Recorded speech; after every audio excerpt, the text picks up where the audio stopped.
3 વાર ઠાકોરજી આજ્ઞા કરી અને ત્રીજી આજ્ઞા છેલ્લી વાર જ્યારે થઈ, મહાપ્રભુજી કાશીના હનુમાન ઘાટ ઉપર વિરાજમાન થયા. ત્રિદંડી સંન્યાસ ગ્રહણ કરેલું છે. કાયિક, વાચિક અને માનસિક રીતે લીધેલો સંન્યાસ એ ત્રિદંડી સંન્યાસ છે. અને છેલ્લે એ ગંગાજીના તટ પર શ્રી મહાપ્રભુજી વિરાજમાન થયા અને અંતિમ ઉપદેશ સર્વને પ્રદાન કર્યો. મૌનતા લખીને એ ઉપદેશ આપ્યો. ભગવાનથી ક્યારે પણ બહિર્મુખ નહીં થતા. ન લૌકિકો હિ કૃષ્ણ પ્રભુ મનુતે નૈવ લૌકિકમ. ભગવાન એ લૌકિક નથી પણ અલૌકિક છે, અને એ ભગવાન કૃષ્ણથી ક્યારે પણ બહિર્મુખ થતા નહીં. સદૈવ સન્મુખ રહેજો. ચૈતન્ય મહાપ્રભુજી કહે છે, એક વાર પણ અગર કૃષ્ણનું નામ ભાવથી, પ્રેમથી, શ્રદ્ધાથી લેવામાં આવે, કોટી કલ્પોના પાપ ધોવાય છે. અને મહાપ્રભુજી કહે છે, એક ક્ષણ પણ અગર કૃષ્ણનું નામ લેવામાં ન આવે તો પણ આ કાળનો પ્રવાહ એ વ્યક્તિના મનને ગ્રસીભૂત કરી નાખે છે. તો પ્રશ્ન થાય, સતત ભગવાનનું નામ કઈ રીતે લેવાય? કઈ રીતે એ સન્મુખતા રહે? કઈ રીતે આપણું મન બહિર્મુખ ન થાય? પુષ્ટિ માર્ગમાં સેવાના સાથે સાથે નામ સ્મરણની પણ મહત્તાને ઉજાગર કરવામાં આવી છે. તસ્માત સર્વાત્મના નિત્યમ શ્રી કૃષ્ણ શરણમ મમ વદદભિરેવ સતતમ સ્ત્યેયમિત્યેવ મે મતિ. તસ્માત સર્વાત્મના નિત્યમ શ્રી કૃષ્ણ શરણમ.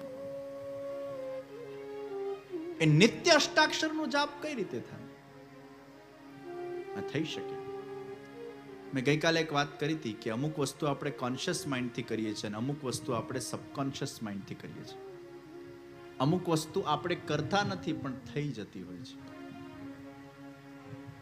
એ શ્વાસ શ્વાસમાં જ્યારે શ્યામ સુંદર વિરાજમાન થાય, કોન્શિયસલી આપણે અમુક વસ્તુ નથી કરતા પણ સહજ રૂપે ભગવાનનું નામ લેવાઈ જાય છે. આ જપની માળા બધા રાખવા જેવી છે. 2 માળા રાખવાની, એક ઘરે જે આપણે અપ્રસ્મ કરતા હોઈએ એ, અને એક બહાર માટેની. ઘણી વાર શું છે કે આપણે ફ્રી હોઈએ ત્યારે આપણે આમ ઈચ્છીએ કે હું અષ્ટાક્ષરનું સ્મરણ કરું, પણ એ થતું નથી. અને માળા હાથમાં હોય અને તમે ભલે આંખો ખુલ્લી હોય, કદાચ તમે વાતો પણ કરતા હો, એ માળાથી તમારા સબકોન્શિયસ માઇન્ડમાં સંસ્કાર પડતો જાય છે. તમે કોન્શિયસલી કોઈના સાથે વાત કરો છો પણ તમારી આંગળી એ માળા ફેરવતી જાય છે. સબકોન્શિયસમાં એ શ્રી કૃષ્ણ શરણમ મમનું રટન થયા કરે છે. પુષ્ટિ માર્ગમાં સેવાને પ્રાધાન્ય વિશેષ આપવામાં આવ્યું એટલે જે સ્મરણ કોન્સેપ્ટ હતો ગૌણ થઈ ગયો. એમાં થયું શું, લોકો સેવા નથી કરતા અને પેલું એ નથી કરતા, પણ સેવા ના કરતા હોય તો એટલીસ્ટ આ તો કરો. આપણા ત્યાં તો સેવા જ છે ને, આપણા ત્યાં ક્યાં માળા ફેરવવાની છે? પણ કનિષ્ઠ પ્રકારમાં અગર તમે સેવા નથી કરતા, પેલું અનોસરમાં સ્મરણનો ક્રમ છે, સત્સંગનો ક્રમ છે, સ્વાધ્યાયનો ક્રમ છે, પણ અનોસર ક્યારે આવે? જ્યારે અવસર આવે. એ સેવાનો અવસર જ નથી હોતો તો અનોસર શું? એ સેવા જ નથી કરતો.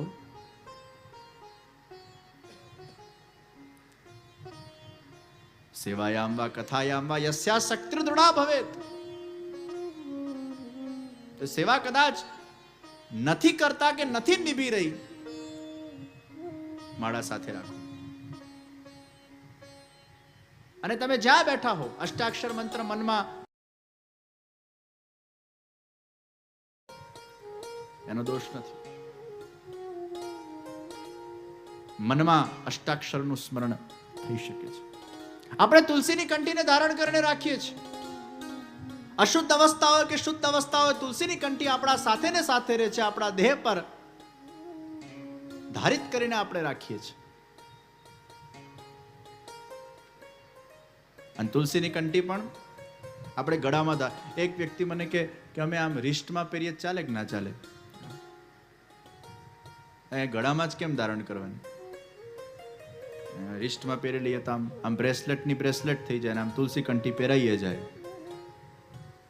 પછી એક વ્યક્તિ કે અમે ખાલી આમ વીટીમાં એકાદ મણકો આમ સોનામાં પરોવીને પહેરી નાખીએ તો તુલસીની કંઠીના ભાવથી. જ્યાં ભાવ કરવાનો ત્યાં કરતો નથી, એ આવા ભાવ કાઢે છે. તુલસીની કંઠી આપણે ગળામાં ધારણ કરીએ છીએ કારણ કે ગળું એ માથું અને ધડનું ઇન્ટરસેક્શન પોઈન્ટ છે. એટલે માથાને ધડથી અલગ કરવામાં આવે એટલે વ્યક્તિનું મૃત્યુ થાય, એનો ઇન્ટરસેક્શન પોઈન્ટ કાપવામાં આવે. તુલસીની કંઠી ગળામાં પહેરીએ એટલે હૃદય વિભાગમાંથી થઈને નાભી સુધી પહોંચવી જોઈએ. એટલી લાંબી તુલસીની કંઠી પહેરવાનો આપણા ત્યાંનો પ્રકાર છે. નાભીમાં બધા જ નસોનો ઇન્ટરસેક્શન પોઈન્ટ છે. અને જ્યારે એ ગળામાં તુલસીની કંઠી ધારણ કરેલી હોય ત્યારે એના વાઇબ્રેશન આખા દેહ સુધી પહોંચતા હોય છે. એ તુલસીની કંઠી ધારણ કરીને જ્યારે સ્નાન કરીએ છીએ ત્યારે જડ નથી રહેતું, પણ એ પવિત્ર બની જતું હોય છે. અને પવિત્ર જળનું આપણે સ્નાન કરતા હોઈએ છીએ. તો તુલસીની માળા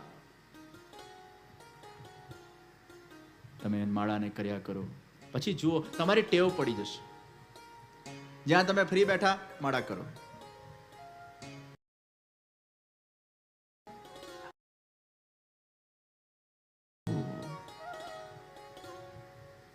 કેમ ના થઈ શકે? વદદ બિરેવ સતતમ, સતત ભગવાન શ્રી કૃષ્ણનું સ્મરણ, પણ એ સહજ રૂપે આપણા અંદર ન થઈ શકે. એમાં કોન્શિયસ એફર્ટ મૂકવો પડશે. આ પ્રકાર અને માળા હાથમાં હોય ને એટલે કે ખોટું કરવાની ઈચ્છા જ ના થાય ભાઈ. આમ તો કંઠી પહેરેલી હોય તો માણસે ખોટું કરવું જ ન જોઈએ, પણ ઘણીવાર કંઠી પહેરેલી છે ને ભૂલી જાય છે. આ હાથમાં હોય ને તમારા, એટલે તમે ખોટું કરવાનું વિચારી જ ન શકો. મારા હાથમાં માળા છે, હું ક્યાંથી ખોટું કરું ભાઈ? આવા નાના નાના નિયમો અગર આપણે લેતા થઈ જઈએ, અને મારા અનુભવથી કહું છું, જ્યારે જ્યારે તમે માળા કરતા જશો, ભલે કોન્શિયસ ચિત્તથી ન કરો, પણ તમારા અંતર મનમાં, તમારા શ્વાસ શ્વાસમાં એ અષ્ટાક્ષર મંત્ર સ્મરાતું જશે અને તમને અંદરથી એક સાત્વિકતાનો અનુભવ થશે. તમને ખૂબ આનંદ આવશે. એકવાર અનુભવ કરજો.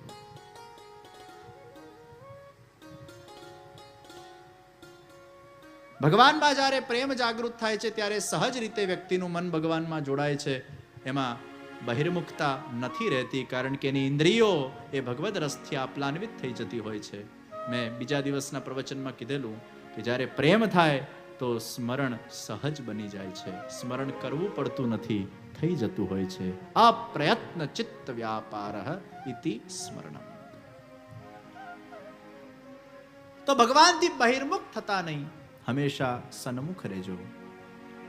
નહીં તો આ સંસારના માયા જાળના અંદર, ઉતાર ચડાવના અંદર ક્યાં સમય આપણો વીતતો ચલો જાય છે અને ભગવાન ભૂલાતા જાય છે. મને એક જણાએ પૂછ્યું, આજના સમયના અંદર આજના છોકરાઓ એ સેવા ન કરતા હોય, વ્યસ્ત હોય, ભણવામાં ખૂબ વ્યસ્ત હોય. અને એવું એ નથી, આજના છોકરાઓ ઘણી બધી જગ્યાએ સેવા કરે છે. નાનપણથી એમને એવા સંસ્કારો આપવામાં આવ્યા હોય. વિદેશોના અંદર કેટલા છોકરાઓ છે જે આજે પણ ઠાકોરજીની સેવા કરે છે. રવિવારનો દિવસ હોય, મમ્મી સાથે જીદ કરે કે હું શૃંગાર કરીશ આજે. તેવા છોકરાઓ પણ છે, એવા પતિઓ પણ છે. સવારે સ્નાન કરીને, ધોતી બંડી પહેરીને, તિલક વિલક કરીને જગાડવાની સેવા એ લોકો કરતા હોય. એકાદ કીર્તન શીખી લીધું હોય, જગાડીને મંગળ ભોગ ધરીને પછી ઓફિસે નીકળતા હોય, અને પછી પાછળની સેવા એ ઘરવાળા સંભાળતા હોય. એવા પુરુષો પણ છે જે ઠાકોરજીની સેવા કરે છે. પુષ્કળ લોકો છે. અને પહેલાથી એ સંસ્કાર અગર મળેલા હોય તો એક આખો ભાવ બદલાઈ જાય છે. ઘણાને સત્સંગથી ઈચ્છા થતી હોય, ઘણાને બીજાને જોઈને ઈચ્છા થતી હોય, એવો સંગ મળ્યો હોય. અમેરિકામાં એક છોકરો છે, નામ નહીં દઉં, પણ બહુ ભગવદીય, એવા સુંદર બે સ્વરૂપ મારા પાસે લાવ્યો હતો પુષ્ટ કરવા માટે. અને અત્યારે અમેરિકામાં ભણી રહ્યો છે, એટલા સુંદર શૃંગાર કરે છે કે ખબર ના પડે કોઈને કે આ અમેરિકાનો બોર્ન એન્ડ બ્રોટ અપ છોકરો છે. કોલેજમાં ભણે છે, બિચારો એક રૂમમાં રેન્ટમાં રહે છે, પણ રોજ પોતાના ઠાકોરજીને જગાડીને, ઠાકોરજીને એને જે નાનું મોટું આવડતું હોય રાંધતા એ ભોગ ધરીને ઠાકોરજીનું પ્રસાદી લે છે, બહારનું ખાતો નથી, અને એ પોતે ઠાકોરજીની સેવા કરે, શૃંગાર કરે, અને અમુક લોકોને એના ફોટાઓ મોકલે છે શીખવાડવા માટે બીજા લોકોને. 2 વર્ષ પહેલા રિચમન્ડમાં જ્યારે વૈષ્ણવ કન્વેન્શનનું આયોજન હતું ત્યારે એ છોકરાને અમે લોકોએ સેવા શિબિર માટે બોલાવેલા. વિચાર કરો, અમેરિકાનો બોર્ન એન્ડ બ્રોટ અપ 20 વર્ષનો આ છોકરો એનાથી ડબલ ઉંમરના લોકોને સેવા કેમ કરવી એ શીખવાડે છે. આવા છોકરાઓ છે ભાઈ, નથી એવું નથી. તો ટેવ પડવી જોઈએ, હેબિટમાં આવવું જોઈએ. રુચિ ઘણીવાર કરતા કરતા પ્રગટ થઈ જાય. કર્યું જ ના હોય તો રુચિ ક્યાંથી પ્રગટ થાય? પહેલે કરો તો સહી. આ પુરુષો પહેલાથી આ આપણું કામ નહીં, આ ક્યાં ભગવાનને જગાડવાનું, ભગવાનને પોડાડવાનું, ભગવાનને નવડાવવાનું, ભગવાનને અત્તર સમર્પણ, ભગવાનના શિંગ, આ આપણું કામ ઘરવાળા કરે. પણ એકવાર કરો તો ખરા, કરો તો ખરા. 1 દિવસ, 2 દિવસ, 3 દિવસ એક નાનો નિયમ તો લો. સવારે નાહી ધોઈને 10 મિનિટ ઠાકોરજીને જગાડવા પૂરતું. આટલી સેવા શીખવામાં એમાં કશું છે જ નહીં. ભગવાનને કેમ જગાડવા, ને કેમ પકડવા, ને કેમ પધરાવા, ને કેમ ભોગ આટલું વિષય છે. અને આપણે જન્મતાના સાથે તો અમુક રુચિઓ કેળવીને આવતા નથી. ઇનબિલ્ટ અમુક રુચિ આવતી હોય આપણા જીવ સ્વભાવ સાથે, વાત જુદી છે. ઘણી બધી રુચિઓને આપણે કેળવતા હોઈએ છીએ. એટલે જ મેં કીધું ને, ઘણીવાર રુચિ પ્રમાણે સાધન થાય, અને ઘણીવાર સાધન કરતા કરતા રુચિ કેળવાય. અભ્યાસેન તુ કૌંતેય વૈરાગ્યેન ચ ગૃહ્યતે. અભ્યાસ કરતા કરતા રુચિ કેળવાશે. પણ સ્ટેપ તો ભરો, પહેલો એકવાર ટ્રાય તો કરો. અનુભવ જ નથી કર્યો ને પહેલાથી જ કહો આ બધું આપણને પણ તે કર્યું ખરું? એકવાર જો તો ખરો, કર તો ખરો, ટ્રાય તો કર. અને જેમ મેં કીધું, માણસને કરવું હોય તો એ ગમે તે કરી શકે છે, જે ધારે કરી શકે છે. કરવું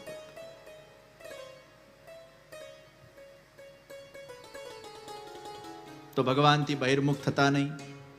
અને એ બહિર્મુખ ન થવા માટે નિત્ય સેવા, નિત્ય સત્સંગ, નિત્ય ભગવાનનું સ્મરણ, આ દિવ્ય સૂત્રોને મન અને હૃદયમાં ધારણ કરજો. તો આજના યુવાનો કઈ રીતે, અમુક જે નથી સેવા કરતા એને અગર જોડવા હોય, તમે લોકોએ વિચાર કર્યો? પેલા ભૈયા ગોકુલ કપ ચલેંગેનો પ્રસંગ હતો, એનાથી એક વિચાર આવ્યો. પેલા શેઠજીને ગોકુળ જવાની બહુ ઈચ્છા થાય, બિઝી હતા, ને માણસ રાખ્યો. દર 2-2 કલાકે અલાર્મ વગાડે, ભૈયા ગોકુલ કપ ચલોગે, ભૈયા ગોકુલ કપ ચલોગે, ભૈયા ગોકુલ કપ ચલોગે. અને પેલો અલાર્મ વગાડે એટલે આમ આંખ બંધ કરીને ચિંતન કરી નાખ્યું ગોકુલનું. હા, પહોંચી ગયા.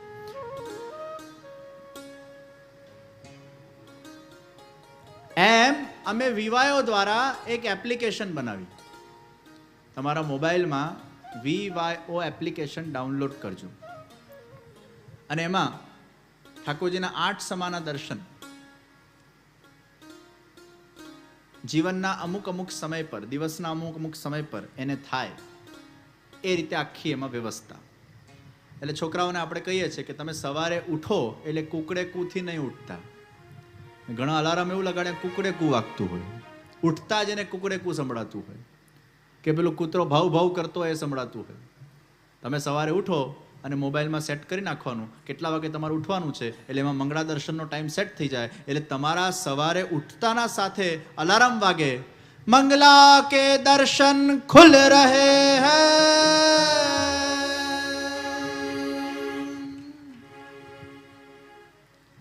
મોબાઈલ તો આપણને બધાને વાલું છે. ઠાકોરજીને વાંસુરી વાગડી, આપણને મોબાઈલ વાળું. ઠાકોરજી વાંસુરી સાથે પોડે, આપણે મોબાઈલ સાથે પોડીએ. ઠાકોરજી ઉઠતાની સાથે, એટલે જે વસ્તુ આપણા સાથે હોય એનો એ રીતે વિનિયોગ થાય. ઉઠતાના સાથે સૌથી પહેલા કંઠીના દર્શન કરીને મોબાઈલ ખોલો, મંગલા કે દર્શન ઠાકોરજીના કરો, બેડ પર જ મંગલા દર્શન કરી નાખો. પછી સ્નાન કરીને તમારા શિંગાર કરતા પહેલા ઠાકોરજીના શિંગાર દર્શન,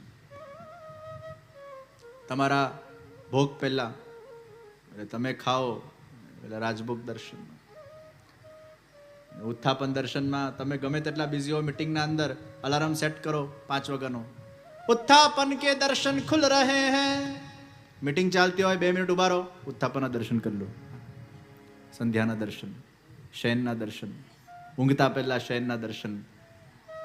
યુવાનોને કઈ આટલું તો કરો ભાઈ, 24 કલાકમાંથી તમે 8 વાર તો ઠાકોરજીના દર્શન કરો, 8 વાર તો ઠાકોરજી સાથે કનેક્ટ થાઓ, 8 વાર તો ઠાકોરજીનું સ્મરણ કરો.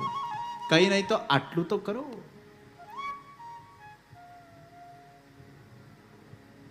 આ રીતે યુવાનોની કનેક્ટિવિટીને વધારે ને વધારે આપણે સ્ટ્રોંગ કરીએ. શ્રી મહાપ્રભુજી ગંગાજીના અંદર સદેહ પધાર્યા છે અને ધીરે ધીરે કરતા કરતા એ ગંગાજીમાંથી એક તેજ પુંજ બહાર નીકળ્યું અને તેજ પુંજ બહાર નીકળીને આકાશના માર્ગે વહેતું ગયું, વહેતું ગયું, વહેતું ગયું. અને એ તેજ પુંજ દંડવતી શિલા ઉપર થઈને ગિરિરાજ બાવાની તરેટીના અંદર સ્થાપિત થયું. એ મહાપ્રભુજીની આસુર વ્યામો લીલા હતી. શેઠ પુરુષોત્તમ દાસના ઘરે મહાપ્રભુજીનું મુકામ રહેતું. અમુક વૈષ્ણવ શેઠ પુરુષોત્તમ દાસના ઘરે ગયા અને એમને સાક્ષાત મહાપ્રભુજીના દર્શન થયા. અને જ્યાં શ્રી મહાપ્રભુજીના દર્શન થયા અને પૂછવામાં આવ્યું કે આપ હમણાં ગંગાજીમાં પધાર્યા અને આપ તો અહીંયા બિરાજો છો. ત્યારે શ્રી મહાપ્રભુજીએ કીધું, તમારા જેવા વૈષ્ણવો માટે ને જીવો માટે આજે પણ હું બધી જ 84 બેઠકજીમાં વિદ્યમાન છું. પ્રત્યેક વલ્લભકુલના અંદર અંશ રીતે વિરાજમાન છું. જ્યાં જ્યાં મારા વૈષ્ણવો મારા પ્રભુની સેવા કરે છે હું ત્યાં પણ બિરાજમાન છું. જ્યાં જ્યાં મારા પ્રભુની કથા થાય છે એ કથાના અંદર એ આચાર પીઠ ઉપર પણ હું વિરાજમાન છું. અને આપણા બધાના વચ્ચે એ શ્રી વલ્લભ અહીંયા આચાર પીઠ પર વિરાજમાન થઈને આ કથા એમના દ્વારા જ કરવામાં આવી રહી છે. એ આપણા બધાના વચ્ચે વિરાજમાન છે. તો वो उनकी आसुर व्यामोह लीला थी. શ્રી મહાપ્રભુજી પછી ગોપીનાથજી એમનો વંશ આગળ ચાલ્યો નહીં. બીજાલાલજી શ્રી ગુસાઈજીના 7 લાલજી થયા. અને ગુસાઈજીના સમયકાલ દરમિયાન ઘણા બધા જીવો એમના શરણમાં આવ્યા. નાત જાતના ભેદભાવ વગર જ્યાં જ્યાં દૈવી જીવના દર્શન થયા એ બધા જ જીવોને શ્રી ગુસાઈજીએ પોતાના શરણમાં લીધા. ગુસાઈજી પણ આખા ભારતમાં પ્રવાસ કરતા. તાજ બીબી, જોધાબાઈ જેવા અકબરની બેગમો પણ શ્રી ગુસાઈજી પાસે બ્રહ્મ સંબંધ દીક્ષા લઈને સેવિકાઓ બની. બિરબલની દીકરીને પણ ગુસાઈજીનું બ્રહ્મ સંબંધ હતું. આવા અનેક પ્રકારના જીવોને શ્રી ગુસાઈજીએ શરણમાં લીધા. વિષ્ણુ હો અપત્યમ ઇતિ વૈષ્ણવ. વૈષ્ણવ ટર્મિનોલોજી એ ખાલી કોઈ એક કાસ્ટ પૂરતી સીમિત નથી. આપણા પાછા વાણિયાઓએ બધાએ સ્પેસિફિકલી લખ્યું વૈષ્ણવ વાણિયા.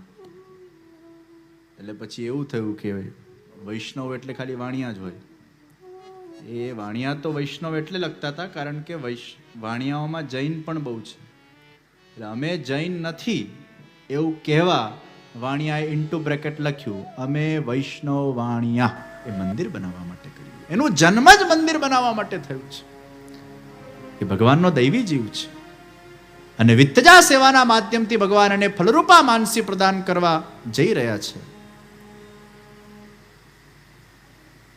ક્યાંક એનો પણ કંઈક નાનો મોટો અપરાધ થઈ ગયો હશે, દોષ થઈ ગયો હશે, કદાચ થોડો ઘણો અહંકાર આવી ગયો હશે. ને ભગવાન તો કોઈનો અહંકાર ચલાવતા નથી, તરત એને તોડી કાઢે છે. કદાચ પૂર્ણમલમાં અહંકાર આવી ગયો હશે, હું મંદિર બાંધું છું, ભગવાને એની કસોટી લીધી. જ્યારે જ્યારે ઠાકોરજીના કાર્યમાં ક્યાંક કોઈક સૂક્ષ્મ અહંકાર પણ આવી જાય ભગવાન કંઈક અંતરાય આપે છે, કંઈક વિઘ્ન આપે છે. શ્રી મહાપ્રભુજી પૃથ્વી પરિક્રમામાં પધાર્યા અને પૃથ્વી પરિક્રમા કરતા કરતા આપશ્રી પંઢરપુર પધાર્યા. ભગવાન વિઠોબા સાથેનું મિલન થયું. ભગવાન વિઠોબાએ મહાપ્રભુજીને આજ્ઞા કરી, આપ ગ્રહસ્થ આશ્રમનો સ્વીકાર કરો, મારે આપના ત્યાં પુત્ર રૂપે પ્રગટ થવું છે. બદ્રિકાશ્રમ પધાર્યા, વ્યાસાશ્રમ પધાર્યા. ભગવાન વેદવ્યાસજી સાથે શ્રી મહાપ્રભુજીની ભેટ થઈ અને ભગવાન વેદવ્યાસજીએ પણ મહાપ્રભુજીને આ જ સૂચન કર્યું, આપ ગ્રસ્તાશ્રમનો સ્વીકાર કરો. અને મહાપ્રભુજીએ ગ્રસ્તાશ્રમનો સ્વીકાર કર્યો. સૌથી પહેલા શ્રી મહાપ્રભુજીના ત્યાં શ્રી ગોપીનાથજીનું પ્રાગટ્ય થયું. અડેલ પાસે દેવર્ષિ ગામમાં ગોપીનાથજી પ્રગટ થયા. બોલો શ્રી ગોપીનાથજી મહારાજ કી જય. થોડા વર્ષો પછી શ્રી મહાપ્રભુજી ચરણાટમાં વિરાજમાન હતા અને માક્ષરવદ નોમના દિવસે શ્રી મહાપ્રભુજીના ત્યાં દ્વિતીય લાલજી શ્રી ગુસાઈજીનું પ્રાગટ્ય થયું. બોલો શ્રી ગુસાઈજી પરમ દયાલ કી જય. પૂર્ણમલ ક્ષત્રિય ધનને કમાવીને પરત વ્રજભૂમિ તરફ પહોંચ્યા. હવે પૂર્ણમલમાં ઉત્સાહ છે, જોશ છે, ધૈર્ય પણ છે અને એ શુદ્ધ દ્રવ્ય લઈને આવ્યા છે જે કેવલ શ્રીનાથજીને કેન્દ્રમાં રાખીને કમાવામાં આવેલું દ્રવ્ય છે. મેં આજના શરૂઆતના સત્રમાં જ કીધેલું કે આપણી વિચારધારા એ પ્રભુ કેન્દ્રીય વિચારધારા હોવી જોઈએ. मैं जो कुछ भी करूं मेरे प्रभु को प्रसन्न करूं. અને એ કૃષ્ણ સેવા સદા કાર્યનો જે સિદ્ધાંત મહાપ્રભુજી આપણને આપ્યો, એ સેવા સાથે બધા જ વિષયોને જ્યારે આપણે જોડી દઈએ છીએ, પણ એ સેવાથી બધા વિષયો ક્યારે જોડાય? જ્યારે કેન્દ્ર આપણા પ્રભુ બને. હું સ્નાન કરું છું, ભગવાનને જગાડવા માટે કરું છું, તો સ્નાન કરવાનું કર્મ પણ સેવા બની જાય છે. હું આ પરિવારને પ્રેમ કરું છું, એ પરિવાર મારા ઠાકોરજીની સેવાના અંદર સહાયક છે. પરિવાર સેવામાં સહાયક છે. એ ભાવથી પરિવારને પ્રેમ કરવું એ પણ પ્રભુને પ્રેમ કરવા બરાબર છે. એ પણ કૃષ્ણ સેવા છે. હું વ્યાપાર કરું છું જેનાથી મને ધનની પ્રાપ્તિ થાય, જેનાથી મારા ઠાકોરજીનો હું લાડ લડાવી શકું, સમાજના કાર્યો કરી શકું, માનવતાના કાર્યો કરી શકું, આ જગતને ખુશ રાખી શકું, પરિવારને ખુશ રાખી શકું, પ્રભુને ખુશ રાખી શકું. આ બધા વિચારોથી એ કમાયેલું દ્રવ્ય એ પણ પ્રભુ સેવા છે, કારણ કે પ્રભુ કેન્દ્રમાં છે. जहां जहां भगवान को आप केंद्र में रखोगे और भगवान को केंद्र में रखकर आप कोई भी कर्म करोगे, वो कर्म के बंधन में न पड़ते हुए वो कर्म स्वयं सेवा बन जाएगा.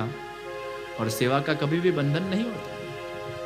सर्व कर्माण्यपि सदा कुर्वाणो मद्वयपाश्रयः मत प्रसादाद वाप्नोति शाश्वतम पदमव्ययम.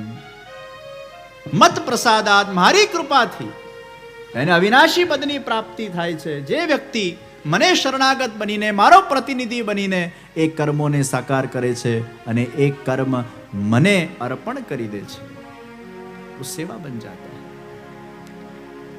तो कृष्ण सेवा सदा कार्य, ये महाप्रभु जी का मुख्य सिद्धांत है. ભગવાનના સામે બેસીને સેવા કરવી 24 કલાક, એ એમાં આશય નથી. પણ તમે જે કરો એને કૃષ્ણ પરખ કરી નાખો, કૃષ્ણને કેન્દ્રમાં રાખીને કરી નાખો, તો એ કરેલું કર્મ કર્મ ન રહીને સેવા બની જશે.